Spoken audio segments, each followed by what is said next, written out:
Yo, Herbo, what's happening, bro? Not much, man. Same old. Just searching like usual, man. Searching. What are you searching for? I'm searching for anything I can fucking find these days. Man, I see all these people walking around the streets searching for something. Oh, it's hard to find shit, man. It's Hard to find. There's a whole world out there, bro. There's a world out there, man. Come on, bro. Let's get to it.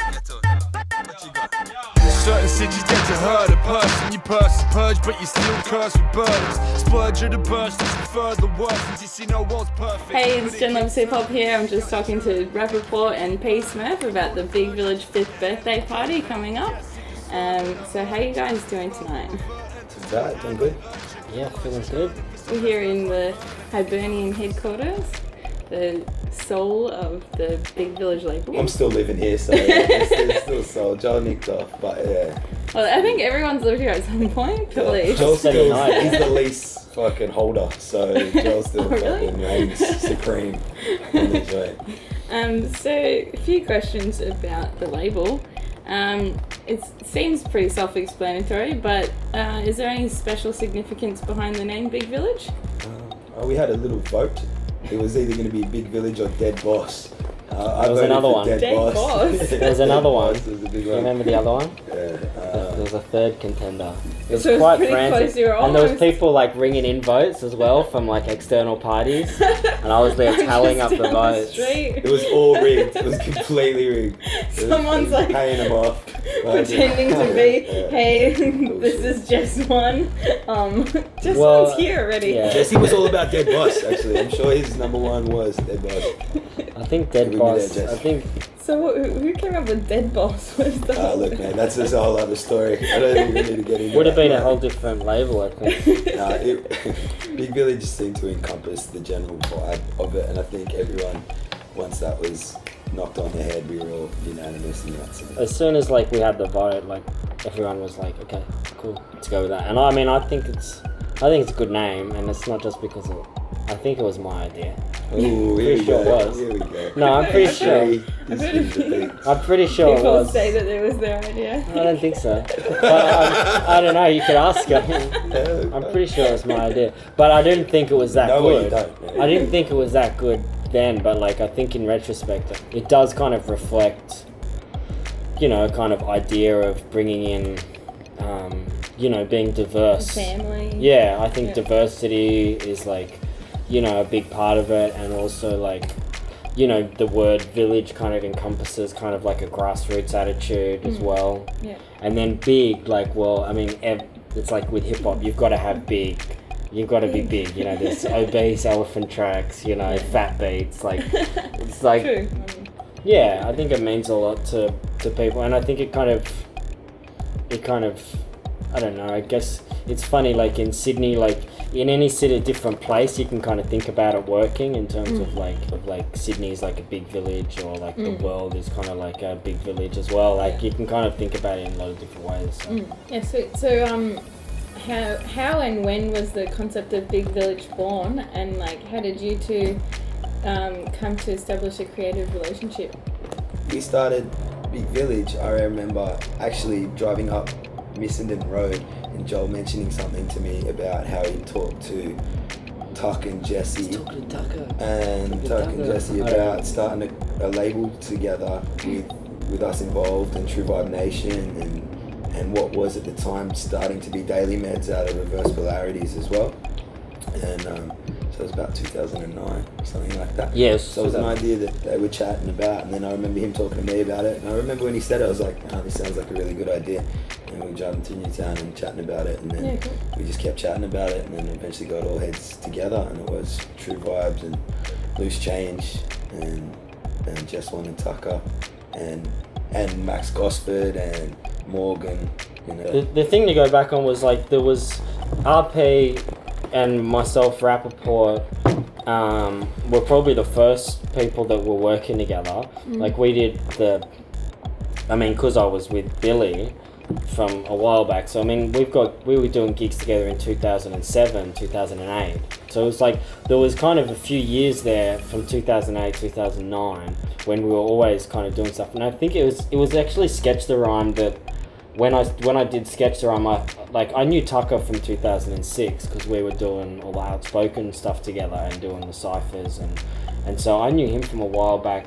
but it was like more when we did Sketch the Rhyme that you actually brought Tucker and Jess one in, and that was the first time I was kind of hanging out with Tucker and Jess and became kind of friends with them through Sketch in 2008, 2009. And then the thing with the label was like, it was True Vibe, Meds and Loose Change that were kind of on the boil, like ready to go, and it was like the three of us were like doing a lot of gigs together, and I think like we were all kind of like looking around like, well, maybe this label will sign us, or maybe this label will sign us, and I think like we were just kind of trying to suss out like what we can all do, and I think it was just probably the fact that like the three of us groups were all kind of looking for a label at the same time. Yeah. That was probably the kind of impetus that was kind of like, well, let's just do it ourselves. Yeah, we all wanted to release something, and somehow, Yeah. and we were all playing together. Like we'd known True Vibe Nation through an extended group of friends that I'd met, well, from Newtown and Leichhardt, the extended Leichhardt area that intertwined with,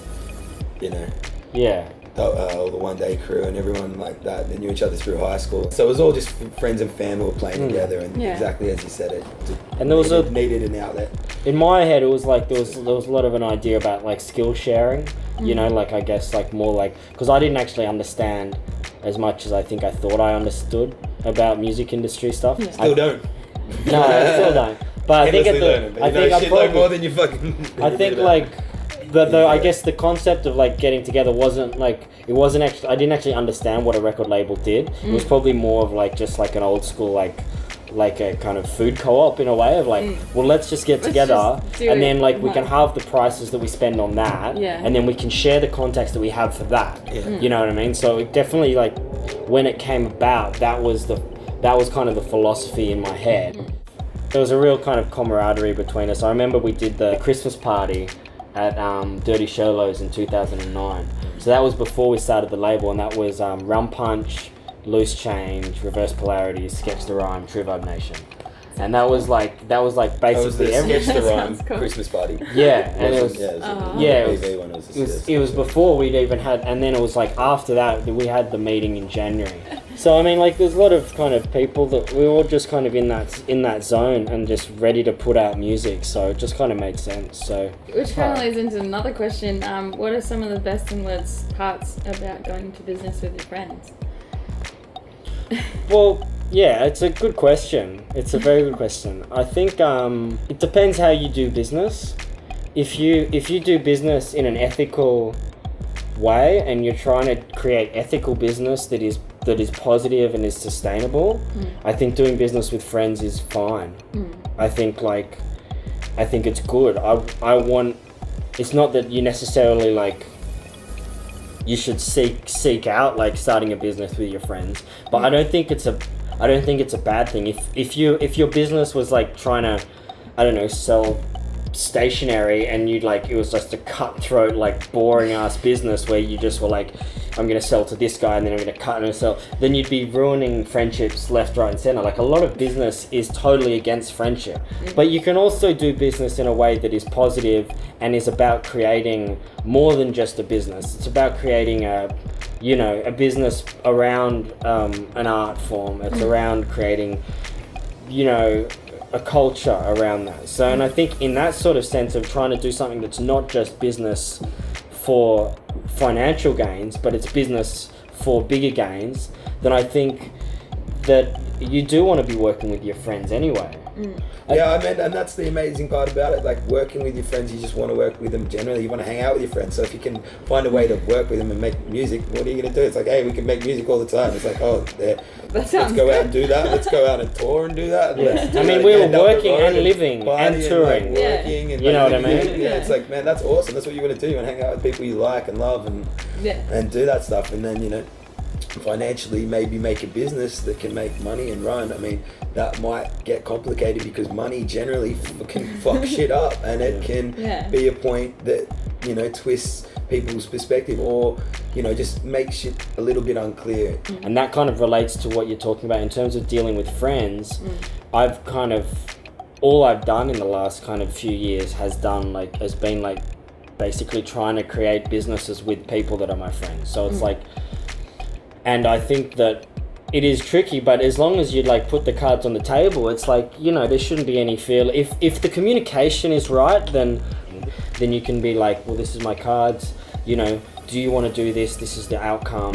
This is what's fair. Cool, sweet. If not, no worries. We're still mates because we talked about it from the start. Yeah. And you're kind of really like being clear about everything from the start of the conversation. And that's a way to really work, I think, with friends and have very little risk of bad outcome. And what are some of your biggest accomplishments as a label? What are some of the things you're most proud of? Say like the tours, like the big things tour. Yeah, I think that was an accomplishment. Like that was pretty amazing. And I think it's pretty rare for any label to get that many people on the road. Yeah. And that was your first exposure at a national level, wasn't it? Yeah, and I think Australia's like that. I mean, probably every country's like that, I don't know. But you kind of have to just get out there and go. You know what I mean? Like, you know, some people just wait. It's like, oh, I'll wait here and we'll wait and see if it takes off. And it's like, we were just like, no, let's just go. Just do it. We'll go there. Let's just get it, we'll go. Well, let's get we need a bus. Okay, well, let's find a bus. Yeah. You know, like whatever has to be done. Find an awesome driver from the Blue Mountains. Yeah, we found a driver because we had a 20 person bus, so I couldn't even drive it. Dude was throwing up outside the bus when he was trying to drive us back from Melbourne. It was Legend. like, he was throwing up. That was classic. But got us there in the end. Right? But yeah, I mean, I guess the tour. Okay. Looking back, the Big Things tour was all the was releases definitely have been amazing. Just like Dad said, all 16 releases has had a lot 16 of effort. releases. 17 today. It's massive. 17 releases. Yeah, I feel like, I mean, the events have been big as well. Like the Christmas parties are always good. Big Village Brew. We got to make a the- beer with the young brew Henry. launch. That was awesome. Yeah, that was really Great cool. going in there trying to test out beers. Like, what do we want out of a beer? Like, really strong. Something that makes Yeah. you drunk. my IPA idea got voted down straight away. No one wanted an IPA. Oh, man. Let's do a Rapaport beer for later on. Strong, nice ale, slightly fruity for the summer. It was a good ale. It was a Good ale. That was a really good time. But yeah, I mean, I think the Big Things Volume 1 and 2 were pretty significant. I guess looking back on it, the amount of energy that went into them, you know, from everyone is quite big. Do you think you'd do anything like that again, like tour? With Oh, I'd everyone? love to. I would love to if we could afford it. People got to come to the gigs. Yeah. You gotta come. That's really good. You gotta I come mean- say hello. I was there. Yeah, we will definitely be doing some more touring like next year with like under Yeah. more collective things. So your most recent signees are Soul Benefits and Mathis, and they have really different sounds to each other. And so, what do you kind of look for when you're signing an artist? Music's great. We like it. The vibe's there. That's awesome. Good. You're an amazing person. I really vibe off what you're doing, and you're obviously on your game, and you want to keep this going for an extended period of time. And you know, this is something that you're invested in. So I don't know. Yeah, it's like we've got eclectic taste, so it's like Yeah, well that's just it. we're always diversity. I mean, gonna- I'm kind Those of dudes are both dope. Like Yeah. they're amazing. So Very- benefits are crazy. And Mathis just had his This is- album released Yeah. today. yeah. So Lyrically, shout they're so on point, and they're not. You know.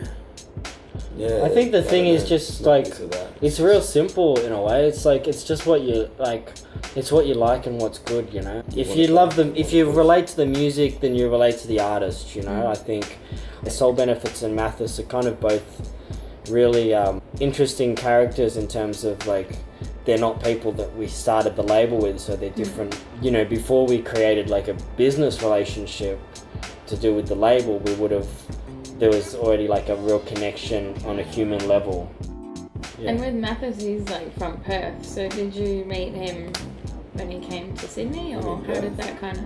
Yes. Or when you went to Perth. I met him. I met it. It was funny. I saw his video when I went to Perth in 2012. I saw his video when I was staying at the Stoops' house, and I was like, and they're cool guys, and they played me like Mathis, and I was just like, like what? I was just surprised because he reminded me of all the stuff that we do. Yeah. You know what I mean? So when I saw his video, I was like, this is like what it's because he comes from the same he's got the same reference points in hip hop as I think as I do in a lot of ways, because it's the same sort of generation, it's my age, and I think like very much like coming from like that atmosphere, Sage Francis, Buck 65, that backpacker rap.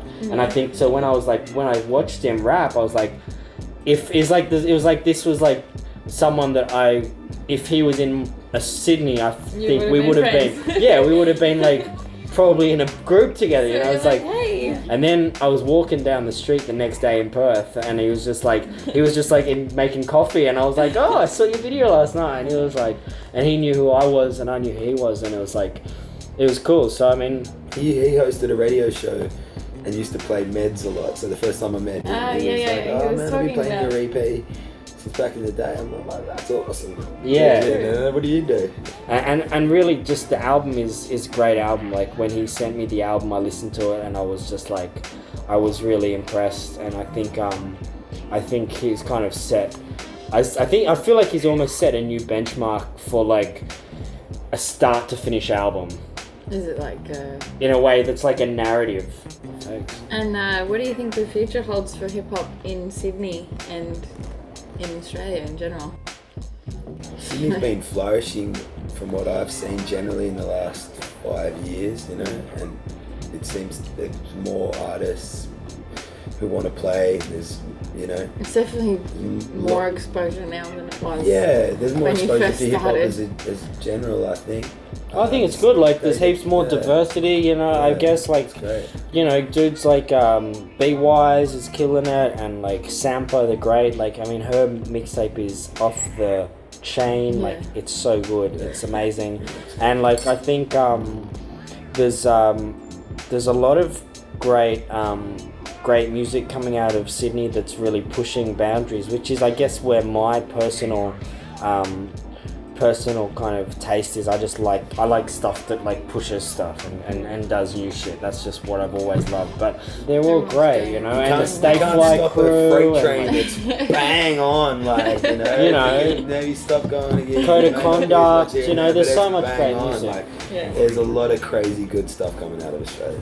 It's good. Well, generally, and the Sydney scene and the underground Sydney scene. There's cool little shows. You can always go to a show every weekend. Every weekend. You're listing like 10 of them a week. It's like which 3 gigs do I go to on a Friday? I don't know. I reckon that's enough questions, eh?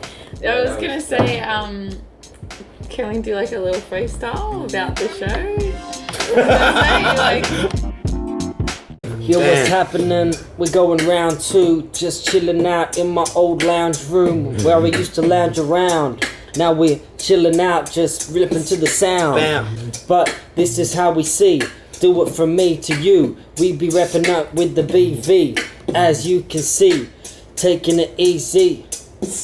Not taking antihistamines. I'm staying up all night, keeping it clean like Mr. Sheen. Did not even rhyme. Yeah, I wasn't in my head before. I rap it out. I'm so hot like the sun, that's a metaphor, a simile, whatever, ain't gonna assimilate. I got lots of mates, they're part of my crew. It's BV and the rest of you, this is how we do. We're talking about next week though, I wanna speak to my people. True Vibe Nation, no patience, don't be waiting, go buy your tickets. I'm much ticking, this is how we kick it, cause it's so wicked. You know, if you did it, if you didn't, you'd be regretting what never happened.